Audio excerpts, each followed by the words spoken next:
Bismillah, Assalamualaikum warahmatullahi wabarakatuh. Alhamdulillah, kita mulai pelajaran kita di kelas 9 SMP IT Alia. Pada bab yang pertama ini, insya Allah kita akan mengenal materi hadis Nabi yang mulia alaihi salatu wassalam. Pada pembahasan kali ini, kita akan mengenal yang disebut dengan istilah mustalahul hadis. Sebagaimana telah kita ketahui dalam pembahasan sebelumnya, yakni di kelas sebelumnya, kalian mempelajari makna daripada hadis. Di mana hadis Nabi SAW bermakna ma udifa ila Nabi SAW min qaulin au fi'lin atau takririn atau sifatin. Jadi yang disebut dengan hadis adalah sesuatu yang disandarkan kepada Nabi SAW berupa perkataan beliau atau perbuatan beliau atau takrir, ketetapan atau sifat. Ini yang disebut dengan hadis oleh para ulama. Jadi perkataan-perkataan beliau, ya, atau sahabat melihat perbuatan beliau, ya, atau ketetapan atau takrir diamnya Nabi SAW terhadap sesuatu kejadian pada zaman itu, dan Nabi diam, tidak berkomentar, ya, tidak menyanggah, maka ini disebut dengan ketetapan Nabi atau takrir, dan ini menjadi hadis. Atau berupa sifat Nabi yang mulia alaihi salatu wassalam, ya, sifat itu bisa berupa sifat secara fisiknya atau riwayat-riwayat yang menggambarkan tentang sifat secara akhlak beliau sallallahu alaihi wasallam. Maka ilmu yang mempelajari kaidah-kaidah hadis, dengannya kita akan mengetahui keadaan hadis, apakah hadis itu diterima atau ditolak, disebut dengan ilmu mustalahul hadis. Ulama pertama yang mengarang kitab mustalahul hadis adalah Abu Muhammad Al-Hasan bin Abdurrahman, yang dikenal dengan, ya, Ar-Ramah Hurmuzi, yang wafat pada tahun 360 Hijriah. Beliau menulis sebuah kitab yang bernama Al-Muhaddits Al-Fasil Bainar Rawi wal Wa'i. Ya. Kemudian para ulama-ulama selanjutnya juga menuliskan kitab-kitab mustalahul hadis seperti An-Naisaburi, Al-Asbahani, ya. Kemudian Asy-Syahrazuri, Ibnu Salah, Imam Nawawi, dan lain-lainnya. Anak-anakku sekalian, ya, pembahasan yang kedua yang perlu diketahui oleh kalian adalah bahwasanya hadis itu diriwayatkan oleh para perawi sampai berita itu kepada kita di zaman ini, atau di zaman Imam Bukhari rahimahullah, atau abad ketiga. Nah, berkembangnya hadis ini berkembang pula berita-berita dusta tentang Rasul Shallallahu Alaihi Wasallam, dan manusia banyak mengatakan ini perkataan Nabi, ini ucapan Nabi, padahal itu adalah dusta. Oleh karena itu, secara berita, maka hadis Nabi Shallallahu Alaihi Wasallam itu dibagi menjadi dua, terbagi menjadi dua, hadis makbul dan hadis mardud. Hadis makbul adalah hadis yang diterima, dan hadis makbul ini oleh para ulama dibagi menjadi dua, yakni hadis sahih dan hadis hasan. Kemudian yang kedua yaitu hadis mardud, hadis yang tertolak. Kenapa dia tertolak? Mungkin tidak memenuhi persyaratan hadis sahih atau hadis hasan, dan ini disebut dengan hadis dhaif. Dan hadis dhaif, ya, macamnya sangat banyak. Ada yang disebut dengan hadis, ya, saz, maqtu, mu'allaq, mubham, mudraj, dan lain-lainnya. Adapun pembahasan kita pada bab ini bermuara pada hadis yang makbul. Adapun hadis yang dhaif akan dibahas pada semester selanjutnya. Anak-anakku sekalian, ya, hadis sahih adalah hadis yang makbul, hadis yang diterima. Definisi hadis sahih menurut para ulama mustalahul hadis adalah mattasala sanaduhu binaqlil adli dhabiti an mithlihi ila muntahain ila muntahai min ghairi suzuzin wala illatin, yaitu sesuatu yang bersambung sanadnya dari rawi yang adil lagi dhabit sampai kepada matannya tanpa disertai dengan suzuz dan illah. Saya akan jelaskan satu persatu ya dari definisi hadis sahih ini.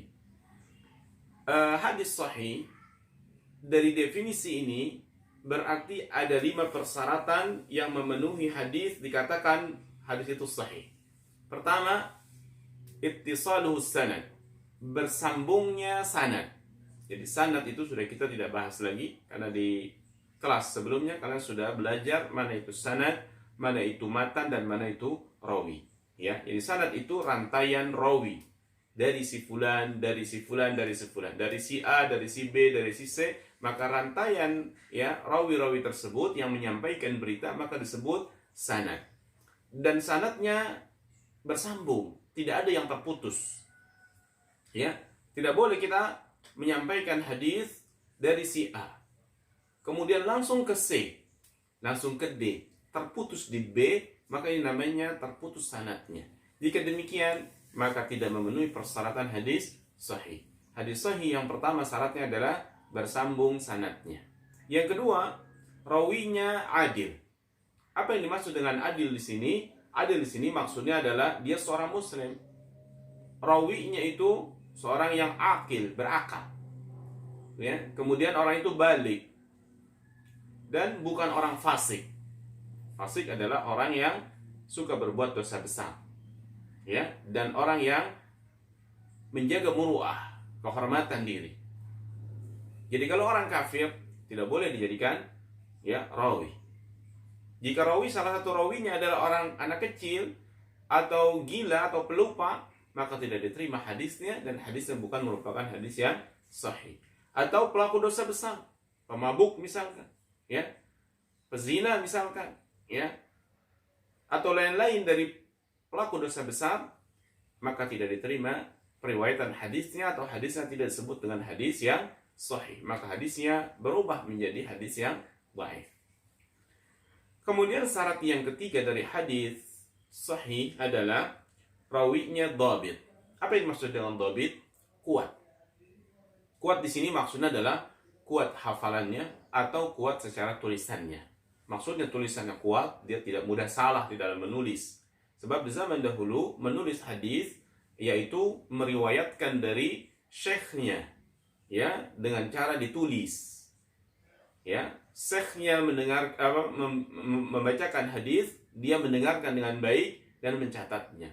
Proses pencatatan hadis ini dia disebut kuat, tidak mudah salah, pendengarannya baik, ya, tulisannya, ya, kaidah-kaidahnya bagus, ya, maka disimpan dengan baik, maka tulisan ini adalah tulisan yang dhabit atau hafalannya kuat, ya, hafalannya kuat.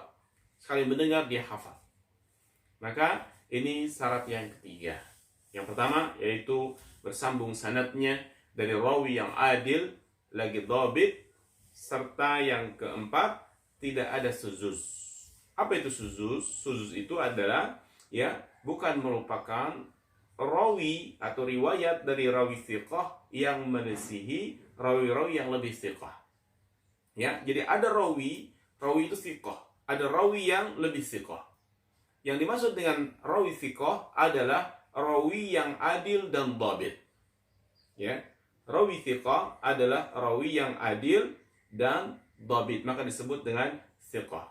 Kemudian misalkan ada rawi yang lebih thiqah, ya, dan redaksinya berbeda hadisnya, maka hadis itu disebut dengan hadis ya dhaif atau hadis saz, karena menyelisihi rawi thiqah, menyelisihi rawi-rawi yang lebih thiqah lagi. Saya contohkan, misalkan ada hadis bahwa Nabi SAW demikian.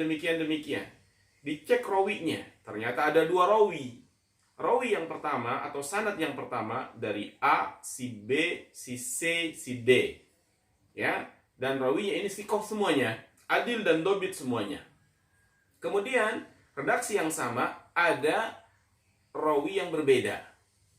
Ya, ternyata hadis yang kedua diriwayatkan dari rawi si D, E, F dan G misalkan. Kalau dilihat jalur rantaian sanadnya ini, sanad yang pertama semuanya thiqah. Sanad yang kedua ternyata lebih thiqah dan beritanya berbeda. Maka perselisihan ini ya antara rawi 1 dengan rawi 2 ya, ini disebut dengan saz. Ada kerancuan di sini. Ya. Tetapi rawi 1 ingat ya, hadis yang pertama thiqah, yang kedua lebih thiqah lagi, lebih kuat lagi ternyata orang-orangnya. Karena kethiqahan ini bertingkat-tingkat. Maka ini disebut dengan saz. Tidak boleh ada saz di dalam hadisnya. Apabila ada saz, maka dia bukan termasuk hadis yang sahih. Jadi hadis yang sahih syaratnya tidak ada saz atau suzuz, ya. Kemudian yang kelima, ya, tidak ada illah, yaitu bukan berupa hadis yang cacat. Maksud di sini cacat adalah cacat dari sisi matannya atau cacat dari sisi rawinya. Maksudnya cacat di sini agamanya, ya, cacat. Misalkan rawinya ternyata saat diperiksa dari si A, si B dan si C, si A ternyata pendusta. Maka si A ini disebut sanadnya ada cacatnya karena rawinya seorang pendusta. Atau ternyata rawinya ini pelupa, ya, ternyata pelupa, atau pernah dikisahkan dia kuat, ternyata di usia tertentu, ya, dia ini hafalannya hilang, mungkin gangguan, ada gangguan kejiwaan, dia stres, dia pelupa, atau dia pikun, maka ini juga mempengaruhi kualitas hadis.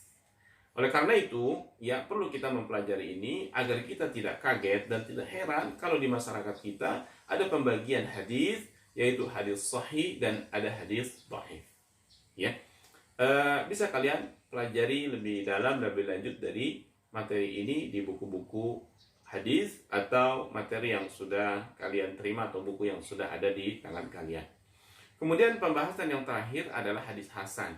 Hadis hasan juga termasuk hadis yang makbul, hadis yang boleh diamalkan dan boleh diterima sebagai hujjah, sebagai dalil landasan kita di dalam beribadah. Ya, adapun hadis hasan maknanya adalah ya hadis yang memenuhi persyaratan hadis sahih.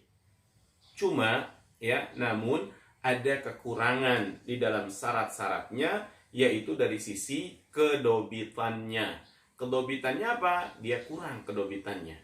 Apa itu dobit tadi? Hafalan. Hafalannya dia berkurang. Bukan hafalannya buruk. Kalau hafalan buruk, dia masuk ke dalam hadis yang dhaif. Tetapi di sini adalah berkurang, ya, berkurang hafalannya.